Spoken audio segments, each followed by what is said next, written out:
What is up, guys? Brian with SoCo Customs. Welcome back to another great build.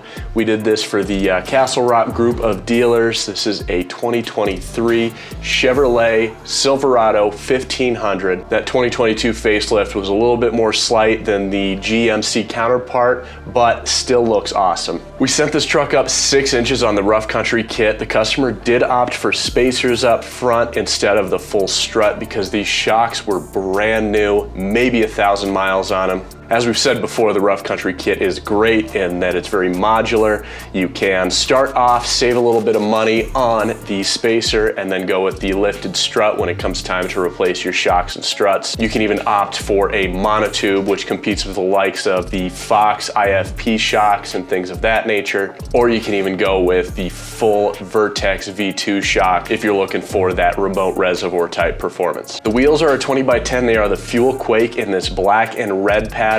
They are a -18 offset, so you can see how that stance kind of works out. And then of course 35, 12, 50 Klever RTs. These are our favorite RT tire, and the price is just right for a lot of builders out there. Not too much compromise as far as price to performance. So definitely the perfect tire to put on your build if you're trying to go for that perfect balance between the AT and an MT. We also added the Rough Country Nerf Steps to the side to help give this driver a boost in and out of the cab. All right, guys, that's what I've got for you today. Brian, SoCo Customs. Give this video a thumbs up, give us a subscribe, a follow, and we'll see you in the next video.